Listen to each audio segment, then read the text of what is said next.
All right. Good morning, good afternoon, good evening to everyone here. Thank you for joining this free webinar provided by ACRL International Perspectives on Research and Academic Libraries. I'm Ray Pun, the co-convener of this group. My colleague, Megan Houlihan, who is also the co-convener from NYU Abu Dhabi, couldn't be here. So I will be leading this session. I am from Fresno State and really delighted to have two speakers, Mark Matson from Penn State University, Global Services Librarian, who will talk about his role in forming sister library partnerships, and Dr. Rebecca Miller, who is a consultant and a former director at the library in American University of Afghanistan. She'll be sharing her experiences as well. So for everyone who is part of ACRL, feel free to join this group. It's a free discussion group, and you'll be able to get all the updates and so forth. And if not, you'll be able to see all those emails that usually goes out in the various listservs. Thank you all for joining. If you have any questions, please feel free to type in the chat box. I'm going to default it to the speakers. If they want to respond at the same time, that's fine. Or if you want to hold off, we can do that at the very end. So I will pass it along. Mark? All right, thank you very much. Hello, everybody. My name is Mark Matson, and I'm the Global Partnerships and Outreach Librarian here in the Penn State University Libraries. I'm very excited to have the opportunity to share a little bit about what we're doing here at Penn State in terms of global engagement and international partnerships.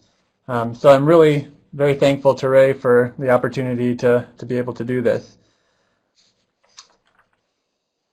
Let me just find my arrow here again. All right, so the first thing that you probably are asking is what exactly is a Global Partnerships and Outreach Librarian?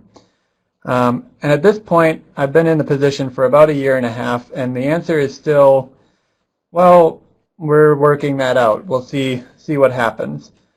My position is brand new for the libraries at Penn State, and I'm really lucky in that the position was created with flexibility and experimentation in mind. While it also provided, a framework for getting started in the position.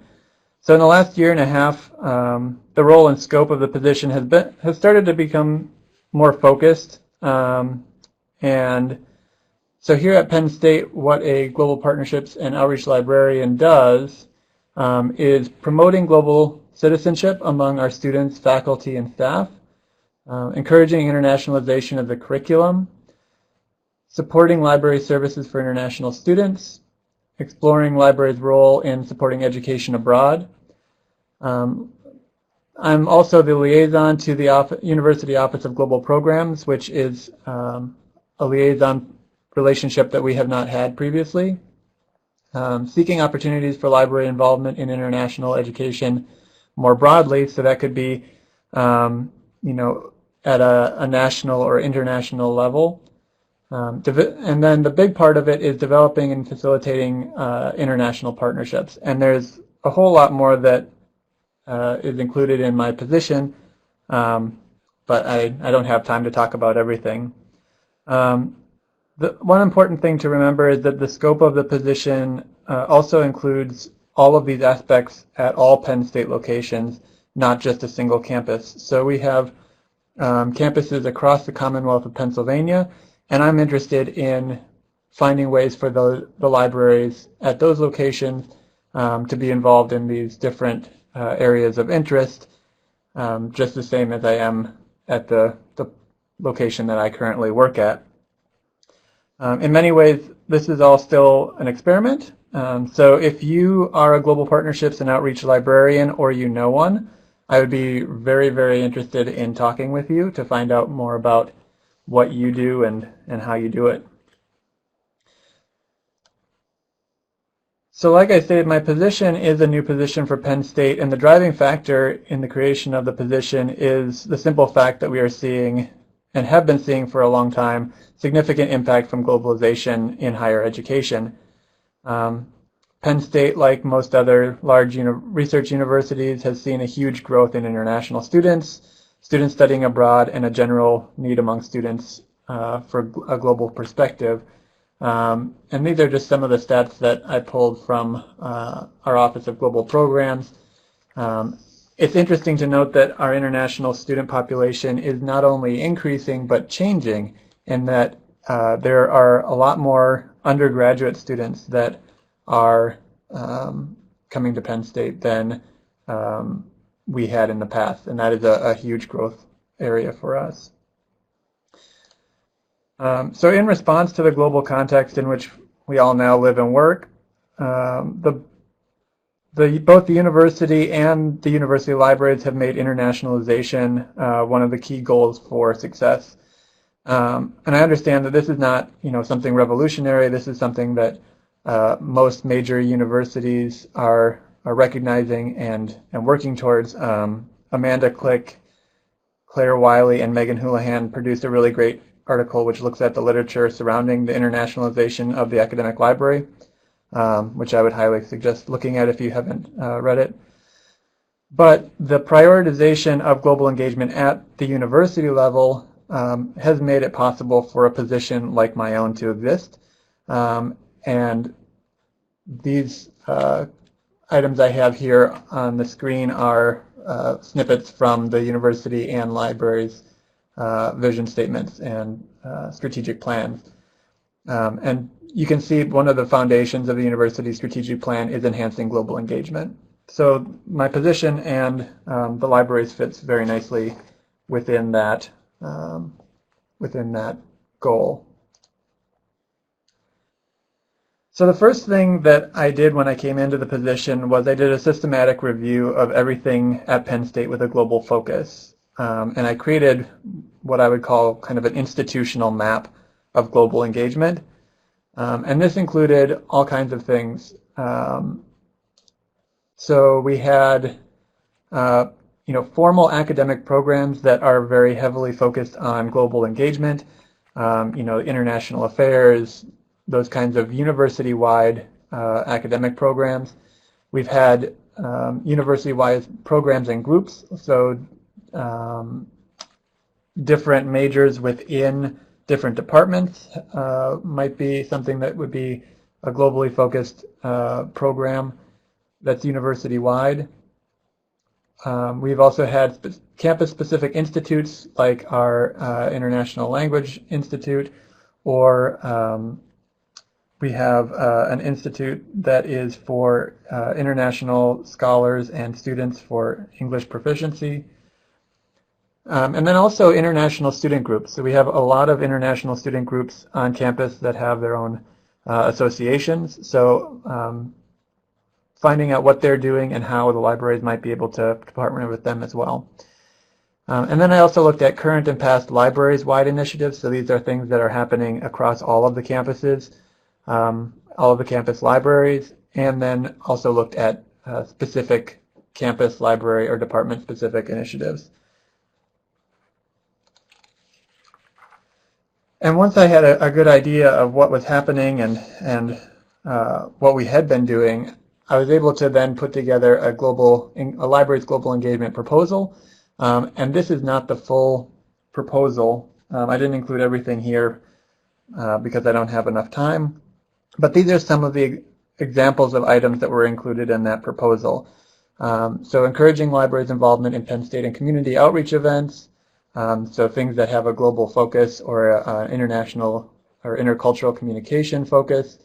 Creating globally focused exhibits, promoting the libraries as a partner in fostering intercultural communication, increase library instruction to international students, exploring multilingual access to the libraries, increasing libraries' involvement to international student orientation, and performing an international student needs assessment. That was done in coordination with our assessment office here in the libraries. Encouraging our own growth as global citizens, so our libraries, faculty, staff growth, and then also, again, establishing these international library partnerships. So I'm just going to touch on a couple of these before I get into the sister library part, because they are kind of a big part of my job here. So libraries' involvement in globally focused events, some of the things that we have done have been partnering with a local nonprofit that has been doing kind of community outreach events, because the university does bring a large international population into central Pennsylvania, where there has not traditionally been a large international population. So we've done things like participated in the International Children's Festival. Our education library brought in a bunch of their international children's picture books and young adult international literature, and some of the other stuff that they had. We had coloring pages from our special collections library, and all kinds of other things that we did for those. So trying to get us involved in those community and campus outreach events are things that I think the library is well suited to, and we've had quite a bit of success with those. We've also done a couple of globally focused exhibits. The one that I'm showing here is one that is currently up. It's called Academic Libraries Around the World. And we drew from our collections on international libraries and international librarianship to feature the differences and similarities in academic libraries around the world. And one of the cases, the case in the middle there that you see, also featured our sister libraries partnership. So we were able to put together this exhibit and then also promote the fact that we have these sister library relationships established. And then fostering intercultural communication and the libraries being a partner. This has been a really fun one to do. One example is that we partnered with the Iranian Student Association here at Penn State, and all of last year we put on a screening of an Iranian documentary. It was a part of a national initiative called DocuNight, and it was the first Wednesday of every month. There was an Iranian documentary that was screened and then a conversation that was held here in the libraries. We hosted it. It was free and open to the public, so the idea was that we could get local Pennsylvanians to come in and find out more about Iran and speak with Iranians. And this was a good opportunity for us because it was right around the time that the first travel ban was occurring. And it was a good opportunity for us to be able to show support for a student group that was feeling marginalized. And it was a way that we could say, you know, we support your being here, we appreciate your culture and your presence on our campus. And then the other one that I wanted to mention real quickly is an intercultural communication showcase, where we've partnered with 3 or 4 different groups on campus that do international English language instruction for international students, and also have conversation partner programs. So the conversation partners at the end of the semester put together posters about what they had learned, what they were surprised by, those kinds of things. And we had a poster session in the libraries and promoted it to, again, both internally to the university and to our local community. And then we're also exploring multilingual access to the libraries. We're doing all kinds of things besides signage and getting a list of our library's expertise. But in the interest of time, I'm going to move through this. So the big part of my position is in establishing and facilitating sister library partnerships. And we have currently have 5 partners, and we're in talks with a 6th potential partner as well. I can't put them on there because it's not official yet. And these are in completely random order, just in case any of my partners are watching. No one is more important than the others. But we have a partner at the University of Cape Town Libraries in South Africa, University of Freiburg Libraries in Germany, the Pontifical Catholic University of Peru Libraries in Lima, Split University Library in Croatia, Sungkyun Kwan University in South Korea, and then again that 6th partner. And we've decided to limit our official partnerships to 6, as it seems like it's a manageable amount for our size.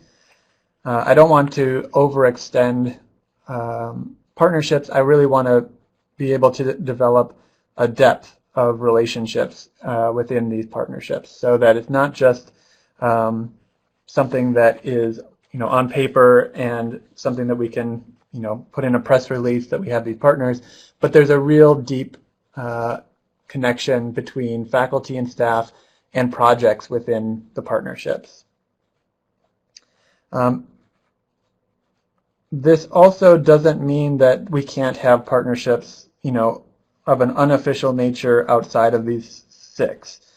So if I have, for example, a colleague, a librarian who wants to work with Italian librarians on a project or in some kind of capacity, they don't have to go through me to do that in any way.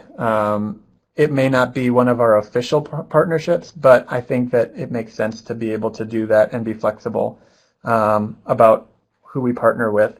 And the same thing goes with campus libraries. So if Penn State Abington, for example, has a really great, the campus itself has a really great relationship with a university in China, and it makes sense for them to partner with that library and get to know that library, I think that that is something that they should definitely be doing. And I obviously want to know about these things so that I have a better handle on what we're doing across the university. But what I wanted to say is that while these are our official partnerships, I don't discourage anybody from working internationally with other partners. So our partnerships come from our Penn State Global Engagement Network. This is a network that's being set up by the university as a whole. So these are university-to-university partnerships. And that's been really helpful for us in establishing our library partnerships because there's already a link.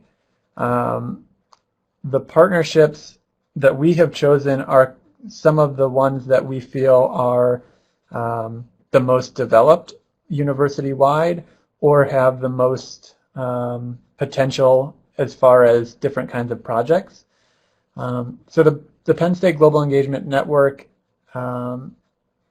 this is right from their website, says, at the core of Penn State's strategy for building a global Penn State is the Global Engagement Network, a network of strategic partnerships with peer institutions around the world who share Penn State's commitment to solving the world's most pressing challenges through a multi-layered engagement of research, faculty, and student collaboration.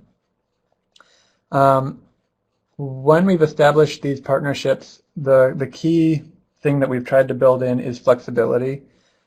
We don't have a set framework in which each of the partnerships has to conform. Each of the different partners have their own interests, their own strengths, their own needs, and so we have to be very flexible about how we work with those different partners.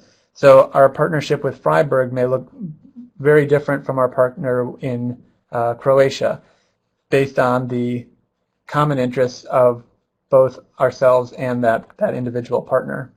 And then the other thing that we've really tried to do, and we're just starting to really look at this, is basing a lot of what we're doing in the library on supporting the wider university-wide partnership.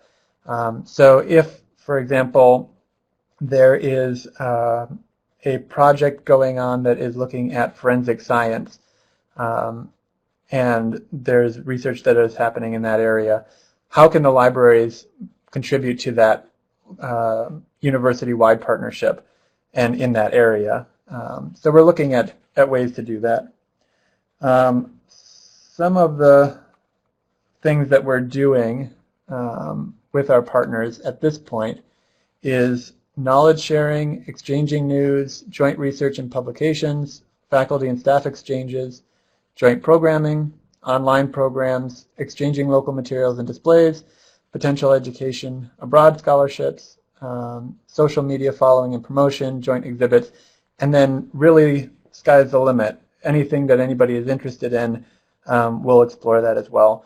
So some of the things that we've done that are examples of this, and I will try to go through this as quickly as possible to give Rebecca her fair share of time as well, is We've had our partners participate in some of our local community of practice colloquiums. So we have a community of practice colloquium related to instruction, library-based instruction. That is an area that a lot of our partners are very interested in. And so we broadcast that out through MediaSite Live, and our partners in the other countries are able then to participate in those workshops. We've also had area-focused meetings. So this morning, actually, I had a meeting with our business librarians and the business library or business and economics librarian at the University of Freiburg to talk about what we do, how we do it in these different libraries, and see if there's areas of common interest or potentially projects that might come out of it. I send news items to our partners when I feel like that they are relevant, so that they have a better idea of what's happening on our campus.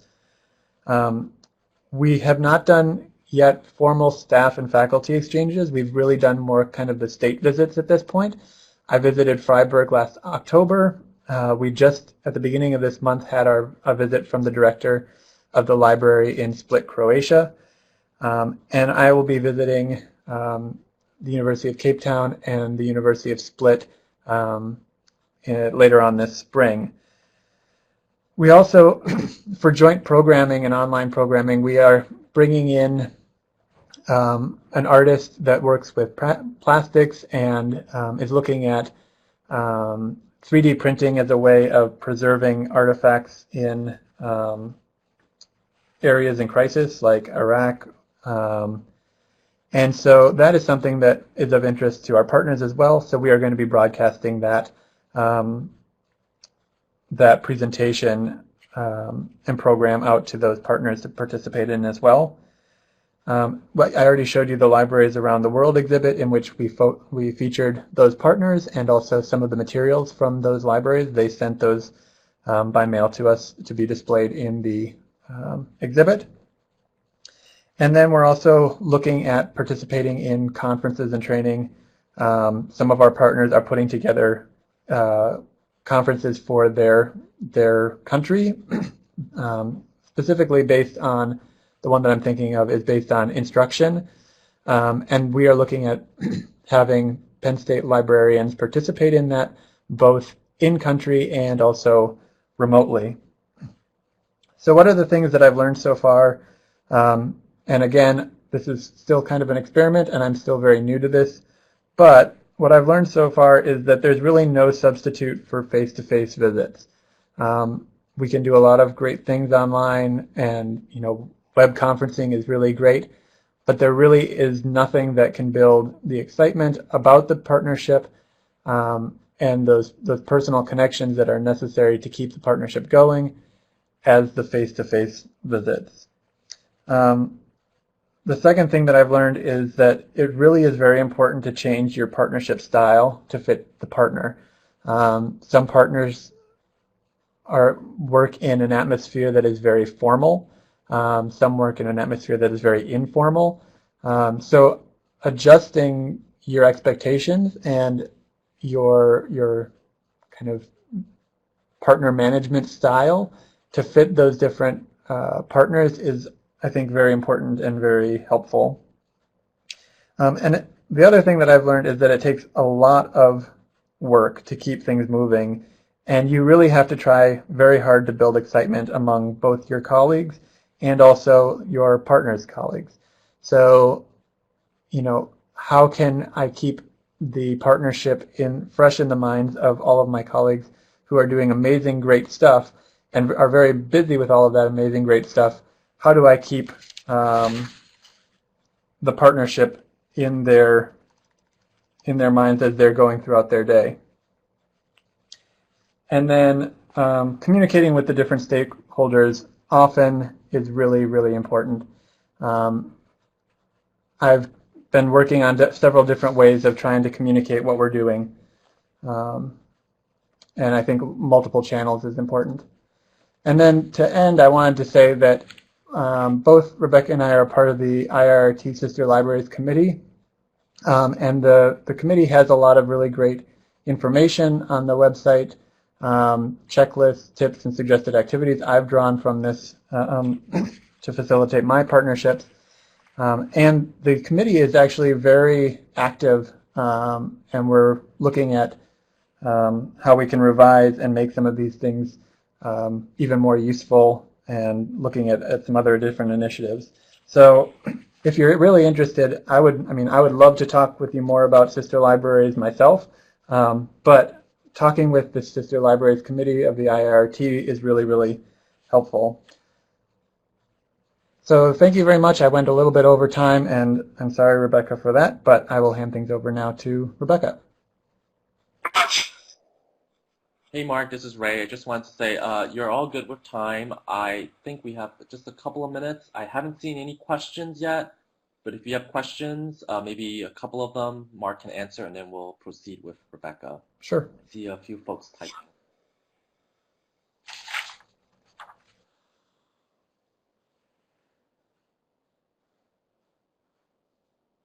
Mark, I have a question. How do you do all of that? Are you a one-man operation, or do you have a staff? No, I have really fantastic colleagues. So Great. I am technically a department of one. However, I work very closely with lots of different parts of the libraries. So Don Amsbury, who is in our Library Learning Services, is very involved in international student instruction here at the main campus, UP, University Park. Joy Jackson is at our Harrisburg campus, and she is liaison to the international students and international student services groups at that campus. I work very heavily with our PR and marketing department. Really, I can't say enough about how fantastic all of my colleagues are, and there is absolutely no way that I would be able to do all of this just by myself. No. Hey Mark, But I don't question. have a department. Oh, sorry. I was going to say, Judy asked, are there other librarians in the US or Canada with similar titles or responsibilities? I kind of answered it, but feel free to chime in.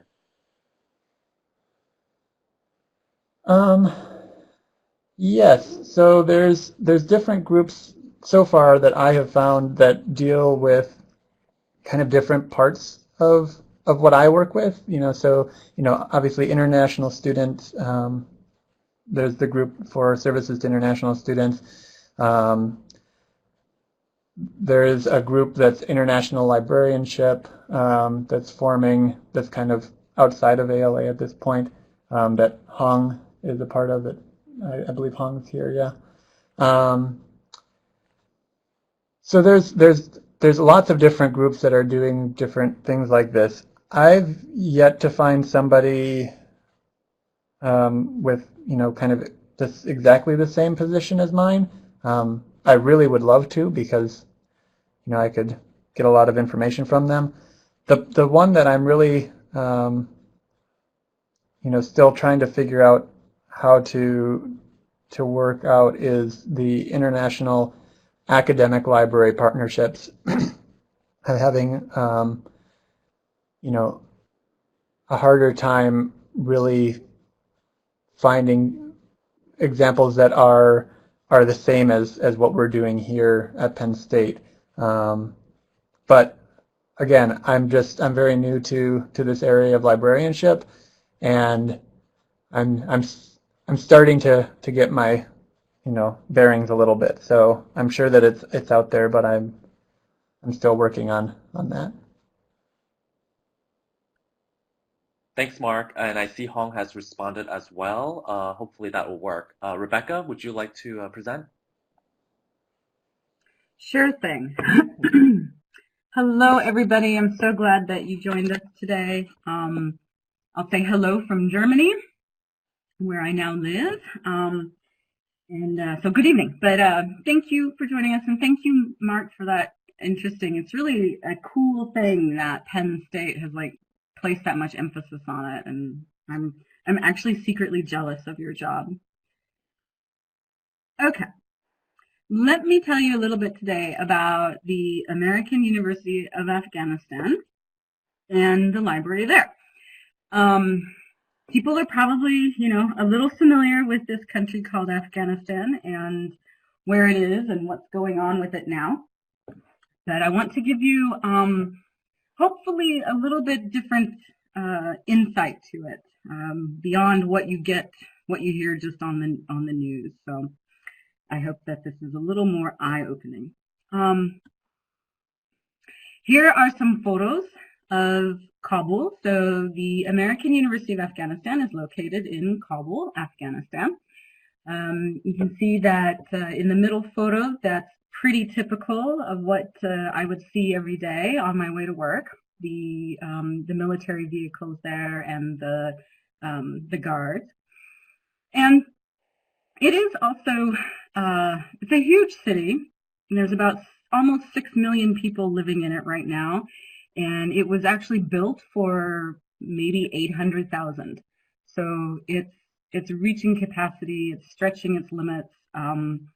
It's really having issues with pollution and water and everything. But you can see they have an amusement park, which is well loved. And that kind of gives you an idea of what it is.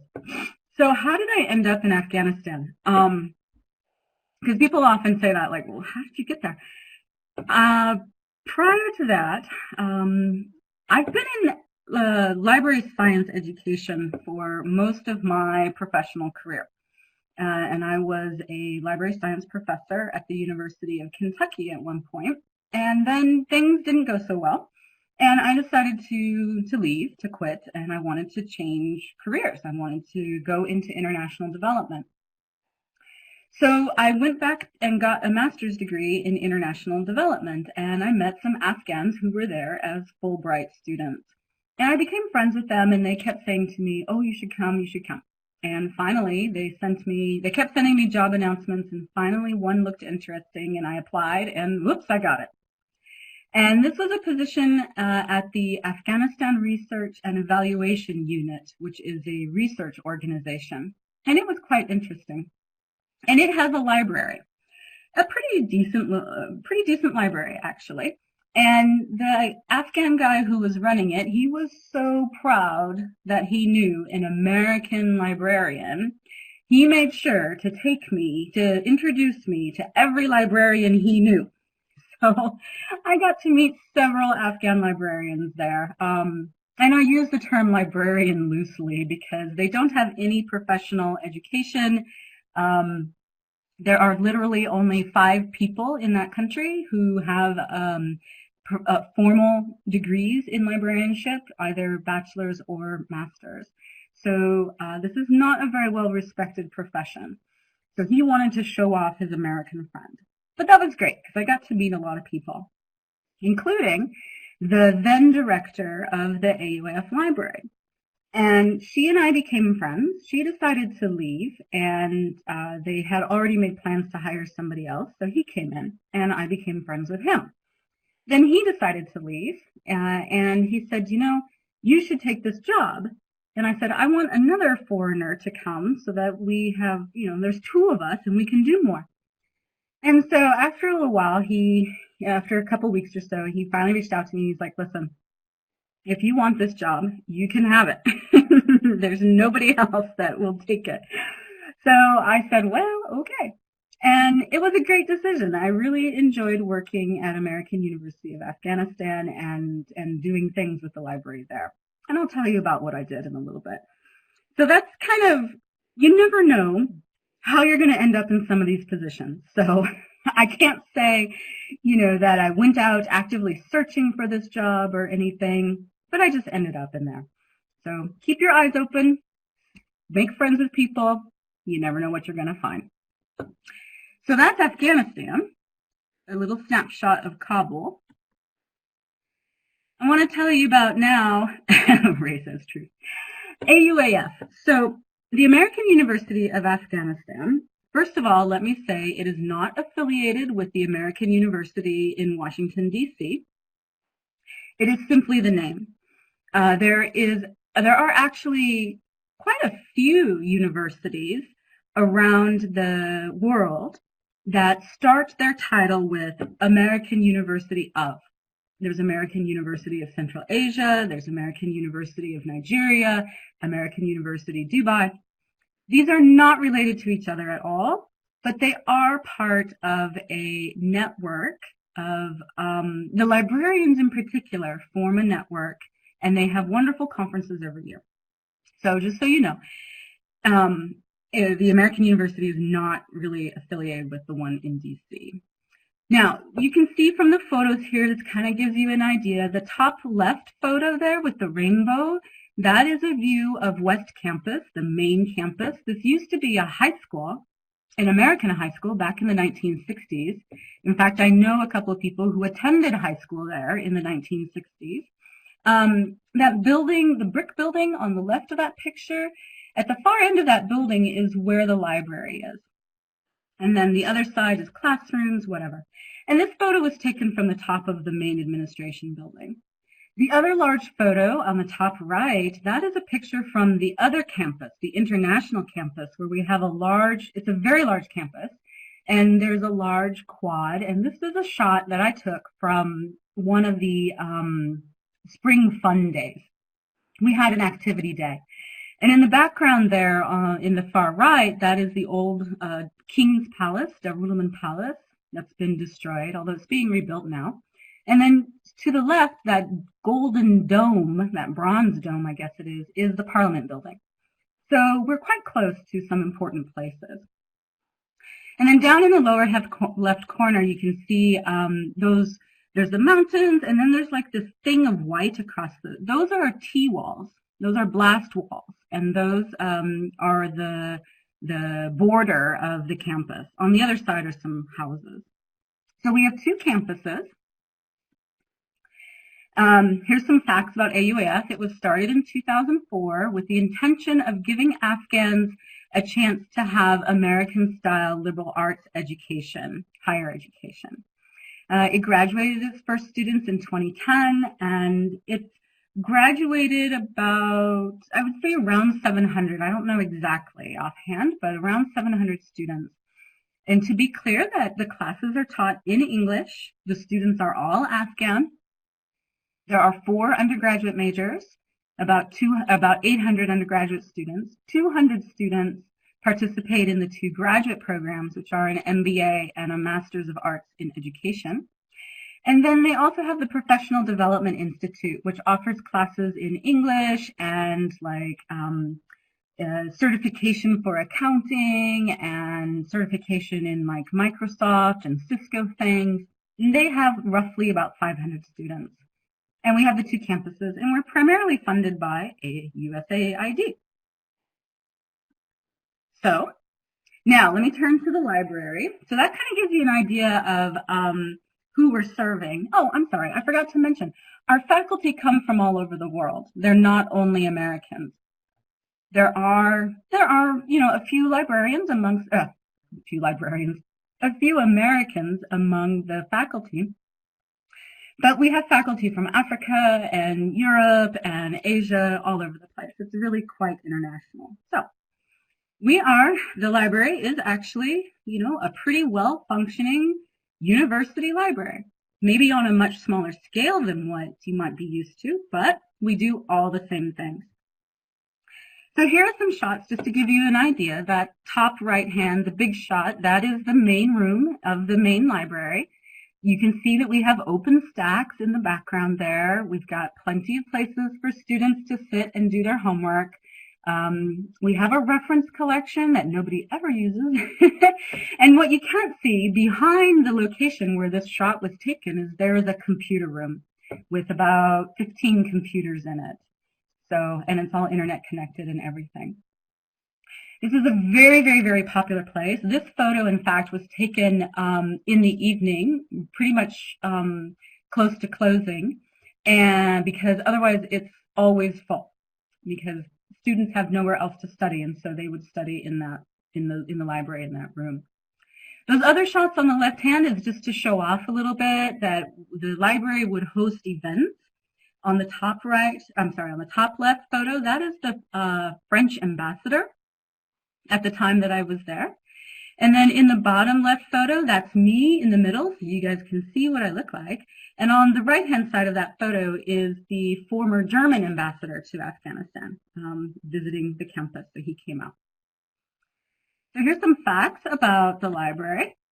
It opened in 2006 in what was the basketball court of that high school, the old American high school, so the ceilings are quite high. It has over 14,000 books and 14,000 textbooks. We get the materials through donations, but also purchases. The university has a budget for the library, and especially for the textbooks, because students cannot afford to purchase their own textbooks. They're way too expensive. They have to be imported and everything. And so AUAF, like universities in many developing countries, they offer textbooks to be checked out.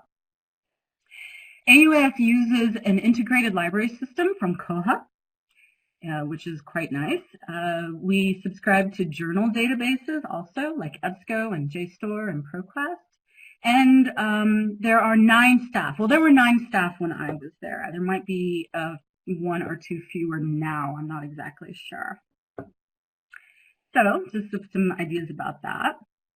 Life in the library when I was director. Oh, and I'm sorry too, I forgot to say, I was director of the library from June 2014 up until June 2016. And then I was also at AUAF. I then became chief of staff at AUAF, and I was there until March of 2017. But what we would do at the library, like I said, it's a pretty much your typical university library. When I got there, I reorganized the staff into professional positions because before everybody was just a circulation officer. All they were doing was checking books in and out. And I said, no, you know what? We need somebody dedicated to acquisitions. We need somebody dedicated to our electronic resources, managing our ILS, managing our website, managing our databases, and then, of course, our circulation. We also have a textbook officer. I really launched into training and professional development of the staff because the staff are a bunch of young men, for the most part, and although they were educated, they would have like a bachelor's degree, it was usually in something else. And so giving them the opportunity to really learn about what is reference work, what is a reference interview, how do you do outreach, how do you search really effectively on a database in order to help people. We did a lot of things with that. And I'm very pleased to say that they are continuing in that vein. They took it on themselves and they continue to do that. Of course, we have to manage the schedules and budgets, textbook circulation, handling students with late fees. You know, students are students. Oh, I returned that book. Why do I have to pay? You know, preparing displays, hosting events, like you saw before, all kinds of things. Outreach to faculty. That was also very important to get them in. To do the library orientation, the information literacy sessions, your typical activities that you do inside a library, a university library. I want to give a shameless plug. I participated in a survey that was done by Laura Seven Phillips and Catherine Holvoet for their book, Taking Your MLAs Abroad. And so if you ever look at this book, you will see that I am quoted quite extensively in there, along with some other librarians. And that will really give you a sense of, you know, my experience in Afghanistan as well. So talking about, you know, how to get a job overseas, what life was like in Afghanistan, the cultural differences coming home. Oh, Maya, you said that you read it and you really enjoyed it. Great. Okay, good. Glad to hear it. Yeah, it was really fun being participating in that survey and giving them my information.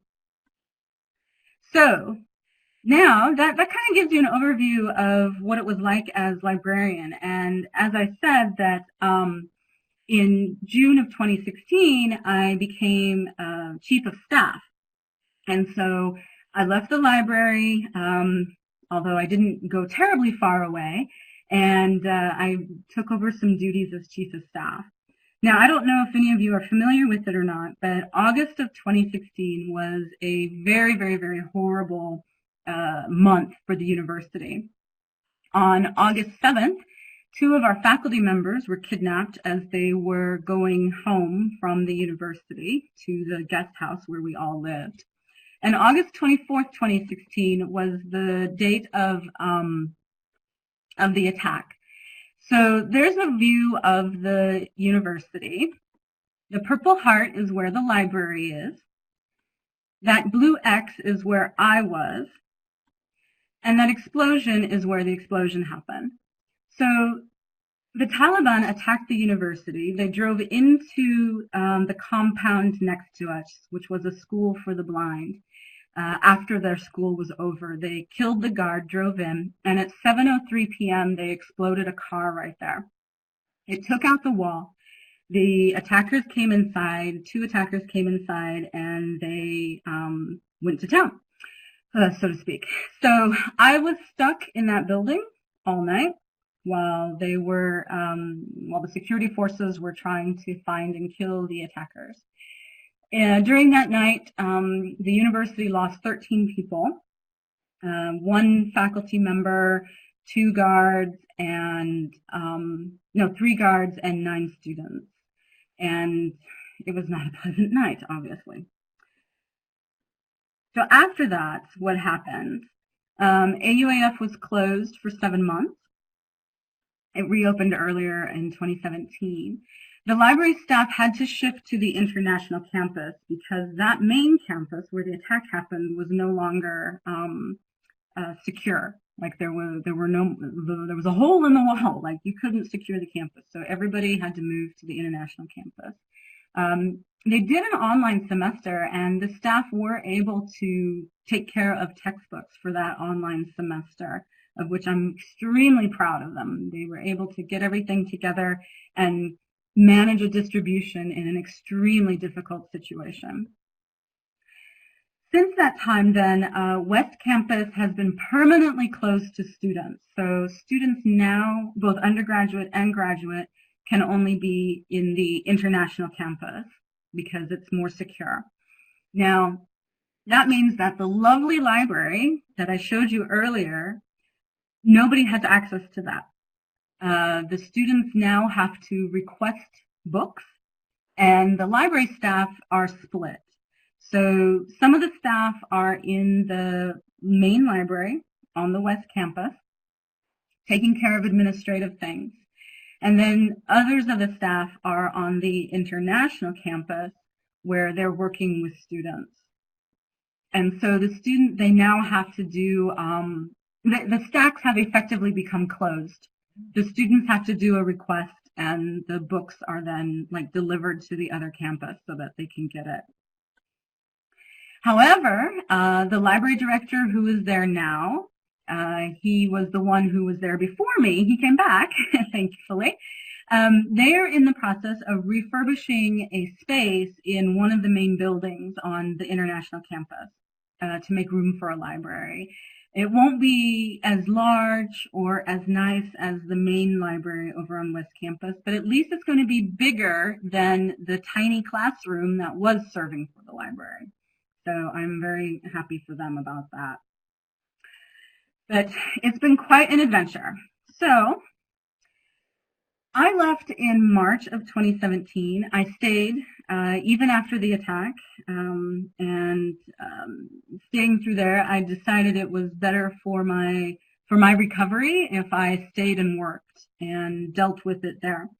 So I did that, and then in March I decided it was time to leave. And so I followed my boyfriend, and now my husband, here to Germany. I started my own consulting firm called Bibliodev. You see the logo down there in the corner. I have taken this opportunity to become very active in ALA and in IFLA. And currently, I have a project right now that I'm dealing with a multinational corporation and a knowledge management system for them, which is fun. But I'm also very interested in what is continuing to go on with libraries in Afghanistan. And so I'm doing research and doing some writing about that, and also about the situation of libraries with refugees and how they're handling those. So, life after AUAF, it's pretty good. I'm pretty lucky. And I hope that bit gave you a quick idea of what life in Afghanistan was like. And if there's any questions about anything in particular, I'm ready to answer. Thank you, Rebecca. She's also the IRRT newsletter editor, so I will leave that there. If you have any ideas, if you want to contribute, feel free to add them. I don't know if you want to say something about that. Yes, thank you, Ray. I completely forgot about that. That is one of my activities with ALA nowadays. Is I am a co-editor. I can't take all the credit. Florence Mugumbi is my co-editor on the International Leads newsletter. And we are always looking for submissions. So if any of the attendees here are doing things internationally, maybe you're going to a conference, maybe you are hosting some people, I don't know what. Whatever you're doing, if it has an international flavor, feel free to drop me a line. You can send us an email. I'll write the email in the box here. So it's ala.intl.leads@gmail.com. Feel free to drop us a line, and we're more than happy to hear your ideas and give you some guidance if you want. So, yeah. And actually, Mark just posted, he just had a column in the last International Leads about his partnership. So I want to thank Mark again. So Judy had a question. Sorry, Judy. Yeah. Judy says, at AUAF, what is the gender breakdown for students? That's a great question, Judy. AUAF tries very hard to support girls, female students, as much as possible. And that is largely possible due to the significant funding that the American Embassy provides. So AUAF has a series of scholarships only for girls to attend 4 years of university as a full ride. They get housing, they get a food stipend, and then of course they get their tuition paid for. So it is actually about 50-50, which is great. We love having them there. The future of libraries for Afghanistan. Oh, John, that's an excellent question. Well, the future of Afghanistan in general is kind of up for debate, isn't it? Things are not going well there. And actually, I'm sorry to say, but I think the future of libraries for Afghanistan is actually pretty bleak. Afghanistan has always had other priorities. They need to solve issues like poverty and security and health and these kinds of things. However, there are some people who continue to work with libraries and continue to, really try to support them on site, besides just me from here. So the AUAF library is probably the best library in the entire country in terms of its collection and its accessibility to databases. The University of Kabul library is much bigger, but the collection is not nearly so good, and they don't offer access to any databases. So that's what AUAF has going for it as a private institution. The other major library, actually I should call it, it's more of a resource center. It's kind of a library slash archive, is the Afghanistan Center at Kabul University, ACKU. And I work very closely with them also. I'm a board member with them, and they are doing fantastic things in digitization. They've been working on digitization, for the last decade, I want to say, with the guidance from University of Arizona Libraries. Atifa Rowan and Jan Han there have been working with them. Although they have reached such a level of sophistication now that they're able to do pretty much everything on their own. So there's some hope there. Judy asked about public libraries. Yes, Judy, there are public libraries. There's a system of public libraries. I think it's important to understand that there's two kinds of public libraries in Afghanistan. There's the kind that are officially run by the government, and they're called public libraries. And then there are community libraries, which are libraries that are open to the public and that are run and managed primarily by NGOs, non-governmental organizations, or by volunteers. And so those are there. The public libraries, the government-run libraries, I have to say, they really suffer because they don't get any money, hardly, in their budget. The printing and publishing industry of Afghanistan is also quite weak, and so, procuring books for the public libraries is difficult, very challenging as well. So they do their best, but they are really at a very low level of sophistication right now. However, I gotta say that and I'll end this on a very positive note here, some of the exciting things that are going on is grassroots movements amongst young people. For example, I'm part of a group, I advise a group of young Afghans who created a Facebook page called Book Club Afghanistan. And they discuss books on their Facebook page, and they have meetings where they get together and they talk about books, and they invite authors, and they support each other, and they swap books, and they're super great. And then there is another set of people who started doing what they call tourist books. It's not really that, though. It's like pop-up libraries. And so they will get together collections of books. They will partner with like a restaurant or a cafe, and they will put a little library in the restaurant. And they also have a Facebook page, and they seem to be doing really well. So there's definitely the desire in Afghanistan to read, to have books. It's just that right now the public libraries are not actually in a situation where they can really help them. But other people are doing their best. They're really trying hard. So Rebecca, so that's it. Yes Judy, or no? Yeah. Are there bookstores, Go ahead. newspapers, if you just want to say yes or no? Yes, there are bookstores. Yes, there are newspapers. And I'm sorry, I forgot to put my email address on there. There are I put my email address in the thing there. So if anybody has any other follow-up questions, I know we're reaching our time. You feel free to send me an email and we can discuss it more.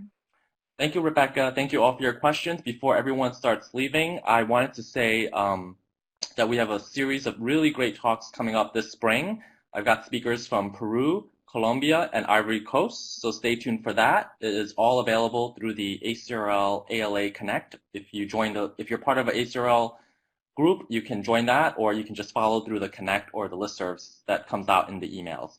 Have a great day. Thanks again to our speakers. Take care.